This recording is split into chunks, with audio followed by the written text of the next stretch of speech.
Friends, இன்றைக்கி முட்டை மிட்டாய் எப்படி செய்வோம் பார்ப்போமா? அதுக்கு 3 முட்டை மஞ்சக்கரு வச்சுட்டு வெள்ளைக்கரு மட்டும் இந்த 3 வெள்ளை மட்டும் எடுத்து வச்சுருக்கேன். ஒயிட் மட்டும், சுகர் பவுடர், ஏலக்காய் பவுடர், அப்புறம் பாதாம் சின்ன சின்னதாக கட் பண்ணி வச்சுருக்கேன். இது ஒரு 20-25 பாதாமை சுடுதண்ணியில் ஊற வச்சு பாலில் அரைச்சி வச்சுருக்கேன்.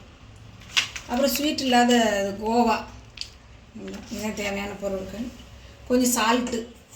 இப்போ ஸ்டவ் ஆன் பண்ணி வச்சுட்டு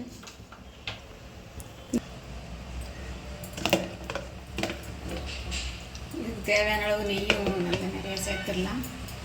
பாதாம் இது ஆட் பண்ணிடலாம். நல்லா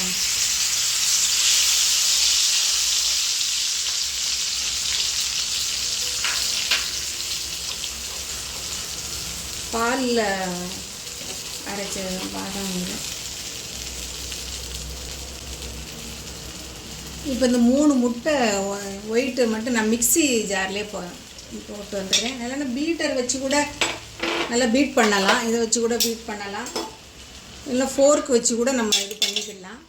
நான் மிக்சியிலே எல்லாம் போட்டு கொண்டு வரேன். ஒயிட்டு அரைச்சிட்டு வந்தாச்சு. அதை இதில் ஊற்றிடுவேன். அதே மாதிரி கோவாவையும் அதே மாதிரி அரைச்சிட்டு வந்துடுவோம்.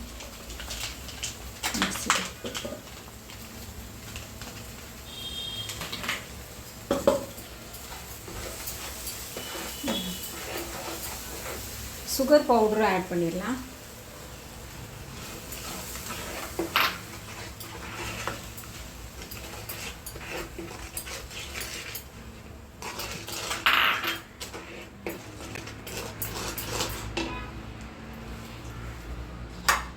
கோவாவையும் இதே மாதிரி அரைச்சிட்டு வந்ததையும் போட்டாச்சு.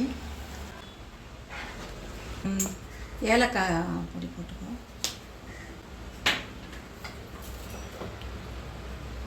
உப்பு கொஞ்சம் சேர்த்துக்கலாம். நல்லா ஒரு 5 நிமிஷம் நல்லா கெட்டியாகுத வரை மிக்ஸ் பண்ணிகிட்ருக்கோம். கொஞ்சம் எல்லோ கலரு கொஞ்சம் சேர்த்துக்கோங்க. நல்லா கெட்டியாகுத வரை இப்போ ஸ்டவ் ஆஃப் பண்ணிடலாம். நம்ம இந்த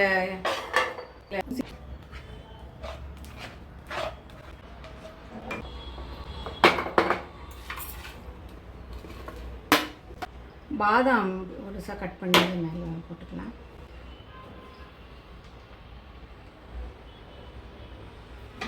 டூட்டி ஃப்ரூட்டி இருக்குது. டூட்டி ஃப்ரூட்டியும் அதே மாதிரி போட்டுக்கலாம். அதுவும்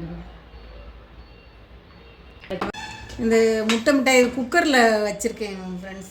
அரை மணி நேரம் சிம்மிலே வச்சுருந்தேன். இந்த ரெடி கொஞ்சம் ஆறுன பிறகு எடுத்து வைங்க.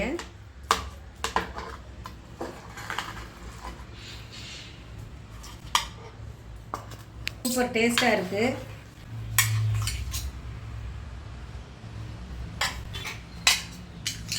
ஃப்ரெண்ட்ஸ், நீங்களும் ட்ரை பண்ணுங்கள். தேங்க்யூ.